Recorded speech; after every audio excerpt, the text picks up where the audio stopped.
ठहर जाओ मित्र। नहीं, अब नहीं।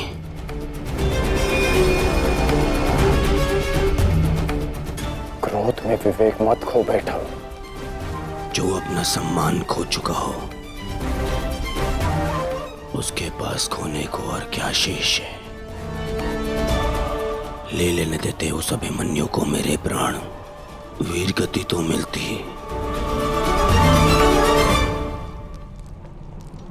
सारी सेना के सामने मेरा वस्त्र हरण कर गया वो बालक, जिन पांडवों का सर कटा हुआ देखना चाहता था उन्हीं का बालक मेरा सर झुका गया। संसार के सारे योद्धा देखते रह गए और वो बालक मुझे अपने बाणों के चक्र में फंसा गया।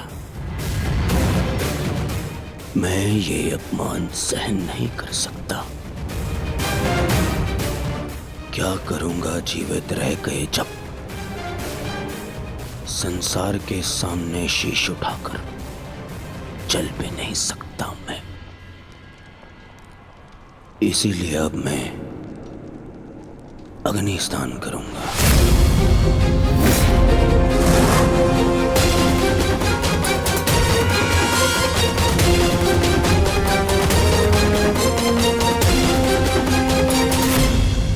जो अग्नि यहाँ जल रही है उससे कहीं अधिक अग्नि तुम्हारे पिता के हृदय में जल रही है। क्या तुम अपने 5 भाइयों का बलिदान व्यर्थ जाने दोगे? क्या अपने पिता को दिया वचन भुला दोगे तुम?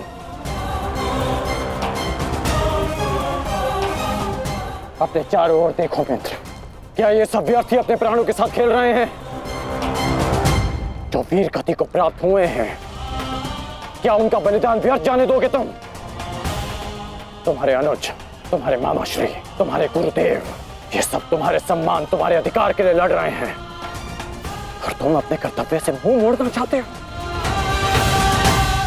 पूछो अपने सैनिकों से कि आज जो युद्ध में हुआ कि क्या वो उससे लज्जित हैं या वो कल युद्ध में उसका प्रतिशोध लेंगे? बोलो सैनिकों। प्रतिशोध लेंगे, प्रतिशोध लेंगे, प्रतिशोध लेंगे।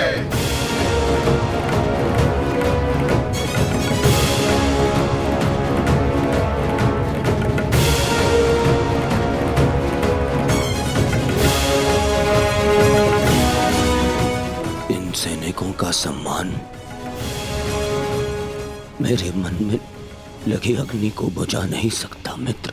मैं तुम्हारे लिए सदैव प्रस्तुत हूं मित्र। आदेश दो मुझे, आदेश दो कि क्या चाहिए तुम्हें। तुम्हारी पीड़ा को शांत करने की औषधि क्या है मित्र? बताओ मुझे। मुझे अपने इस अपमान का प्रतिशोध चाहिए। जिसने मेरा मान हरण किया उसके प्राण हरण करने हैं मुझे। मुझे अभिमन्यु चाहिए।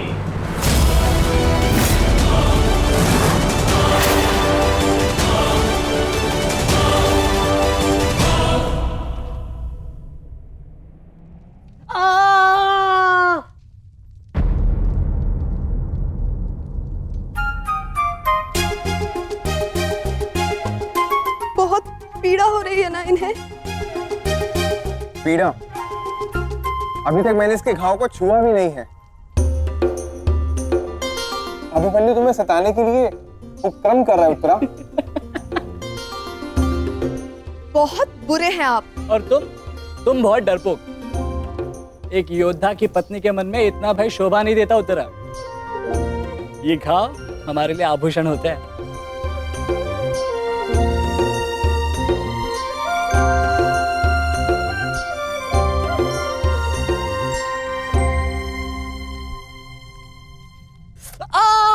क्यों सताते हो तुम उसे?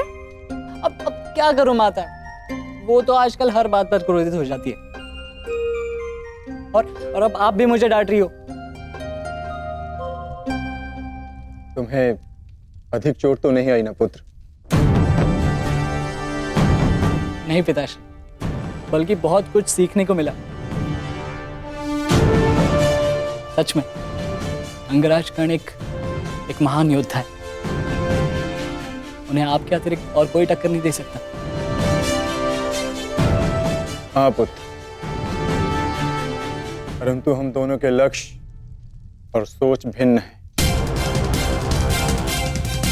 मुझे तुम पर गर्व है।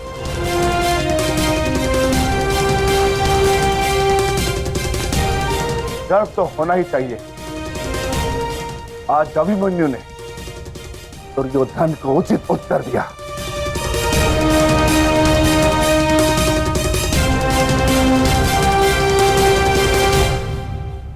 सत्य अभिमन्यु,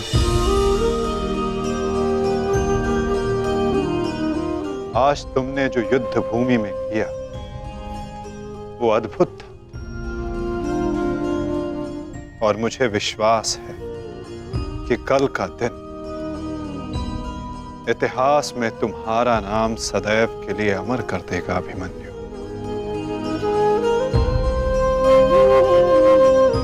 इतिहास से पूर्व मेरे पुत्र ने अपनी छवि मेरे मन में अमर कर दी है। 14 वर्षों के पश्चात आज पहली बार मन को एक शीतलता पहुंची कि मेरे पुत्र ने मेरे साथ हुए अपमान और अत्याचार का भान उस दुर्योधन को करवाया। मेरी आत्मा को जैसे एक वस्त्र का संबल मिल गया। इसके लिए मैं सदैव के लिए अभिमन्यु की ऋणी रहूं। जीवन तो पल पल में है सखी। जिस पल को जी लो वही जीवन होता है। आज तुम प्रसन्न हो, जी लो सखी। आज का दिन जी लो। कल का दिन तो अभिमन्यु के जीवन का अंतिम दिन होना चाहिए। और स्मरण रहे, सरल मृत्यु नहीं देनी है उसे। मृत्यु आने की पीड़ा का आभास कराना है। और जब तक वो भूमि पर रेंगता हुआ दया की भीख ना मांगे, मृत्यु नहीं आनी चाहिए उसे। वो मृत्यु मांगेगा और मैं हर पल उसे मृत्यु और जीवन के बीच में झुलाऊंगा मैं उसे। असंभव युवराज, जब तक युद्ध भूमि में पांडव उपस्थित हैं तब तक अभिमन्यु तक पहुंचना असंभव होगा। वैसे भी उन्हें ज्ञात होगा कि आज आपके साथ जो हुआ उसका प्रतिशोध आप अवश्य लेंगे। इसी कारण अभिमन्यु तक पहुंचना इतना सरल नहीं होगा।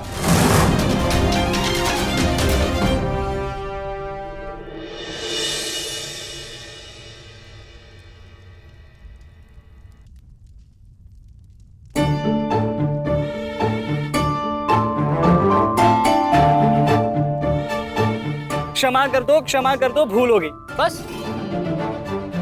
अच्छा, क्षमा भी कर दो। जिसने युवराज दुर्योधन का मस्तक झुका दिया वो आज तुम्हारे समक्ष सर झुकाए मना रहा है तुम्हें। देखो, किसी ने मुझे इस प्रकार सर झुकाए देख लिया ना तो मेरा बहुत उपहास उड़ाया जाएगा। पहले वचन दीजिए कि भविष्य में आप इस तरह मेरा उपहास नहीं बनाएंगे। आपको अनुमान भी है मैं कितनी भयभीत हो गई थी। अब इसमें भयभीत क्या होना उत्तरा? आप नहीं समझेंगे, मुझे आपसे बात ही नहीं करनी। तो ठीक है, मत बात करना, परंतु कल यदि लौटा नहीं ना तो पछताना नहीं कि दोबारा ऐसे मत बोलना आर्य। भाई खो चुकी हूँ, पति नहीं खो सकती। क्षत्रिय हूँ, अपने अधिकार लेना जानती हूँ। आपको लौटना होगा, क्योंकि इस बार केवल मैं नहीं, आपकी होने वाली संतान भी आपकी प्रतीक्षा करेगी।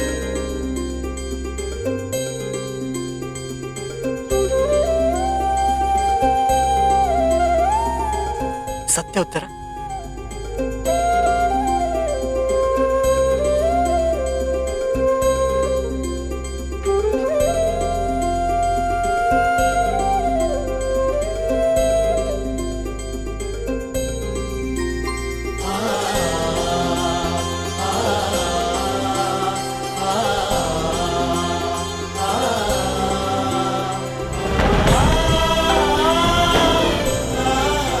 मैं तुम्हें वचन देता हूं उत्तरा, तुम और हमारी संतान सदा मुझ पर गर्वित रहेंगे। जानती हूँ आपकी संतान बहुत भाग्यशाली है, उसे अपने पिता की शौर्य गाथा सुनने को मिलेगी। गाथाएं विजय के साथ होती है उत्तरा, और विजय अभी शेष है। युद्ध शेष रहे या ना रहे, उस अभिमन्यु के प्राण शेष नहीं रहने चाहिए आचार्य। आप सेनापति तिरगत के वीर नरेश शर्मा, मध्य नरेश शैल्य, अश्वत्थामा आंगराज, इतने वीरों के होते हुए भी क्या एक बालक को बंदी बनाया नहीं जा सकता? तुम्हारे प्रतिशोध के लिए केवल कुशल योद्धाओं की नहीं, बल्कि एक उत्तम योजना की आवश्यकता है मेरे होने वाले सम्राट। हमारी सफलता एक उत्तम योजना में छिपी है।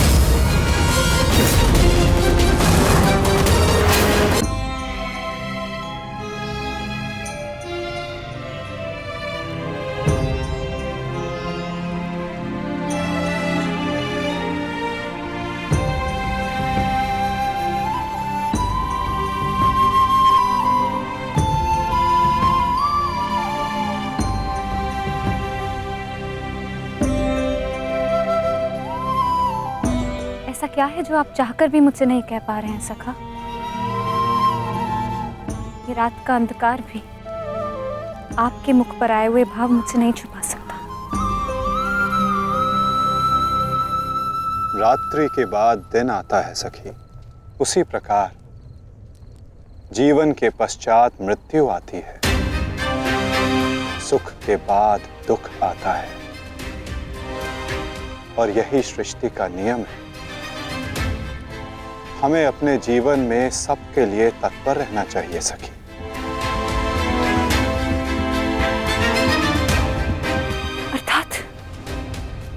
अर्थात जो मेरा भय है, क्या वो सच होने वाला है माधव? क्या कल पांडवों के साथ कुछ अनिष्ट होने वाला है?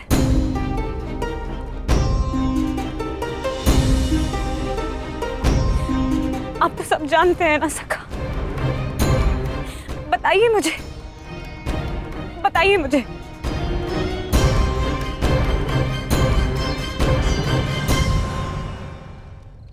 कभी कभी भविष्य का ज्ञान होना भी दुख का कारण बन सकता है सखी।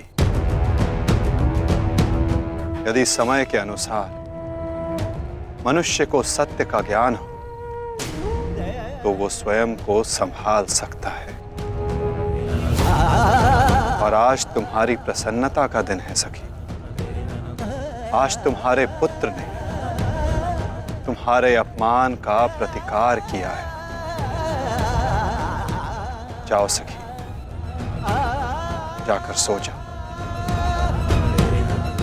क्योंकि जीवन की हर रात्रि सदैव सोने के लिए नहीं होती।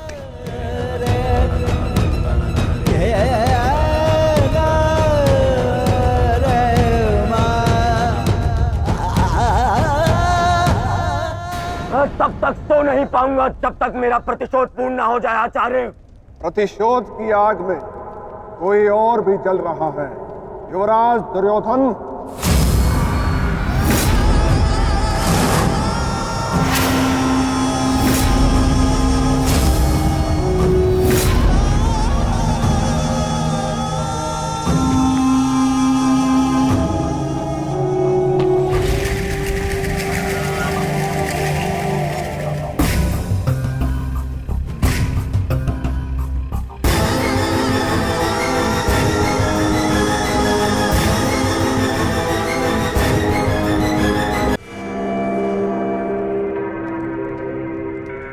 श्री सिंधु नरेश जयद्रथ।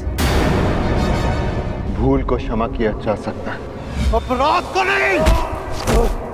इस सम्मान के पश्चात विचलित बचा तो ऐसा भयंकर प्रतिशोध होगा कि तुम पांचों की आत्मा कांप उठेगी।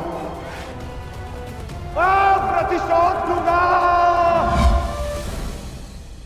कल तुम्हारे साथ साथ मेरा प्रतिशोध भी पूर्ण होगा और मैं सम्मान सहित तुम्हारी बहन दुशला को अपना मुख दिखा सकूंगा।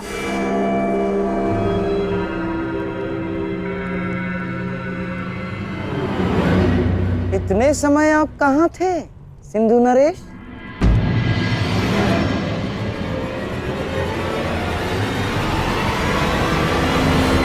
अपने अपमान के प्रतिशोध का प्रबंध कर रहा था।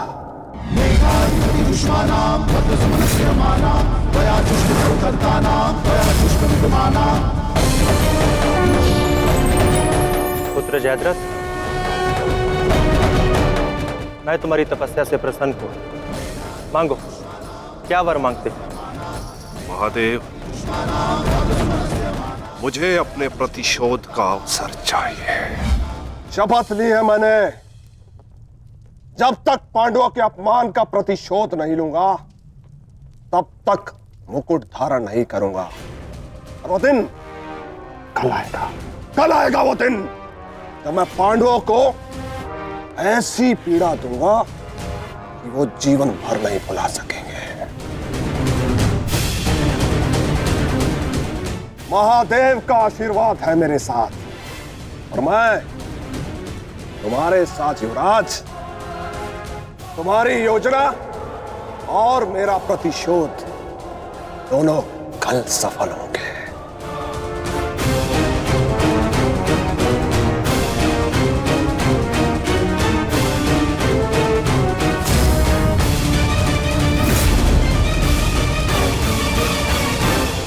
हर हर महादेव, हर हर महादेव।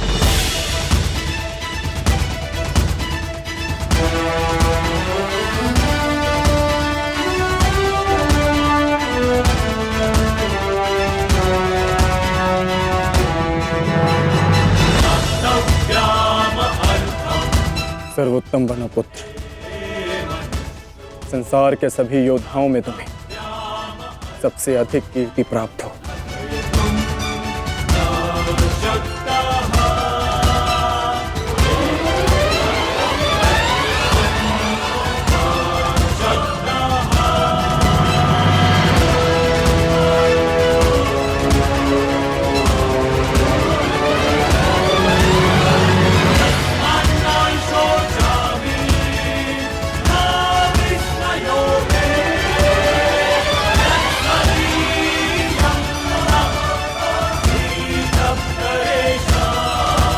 आशीर्वाद दीजिए मामा श्री कि मैं विजय श्री प्राप्त कर लूं।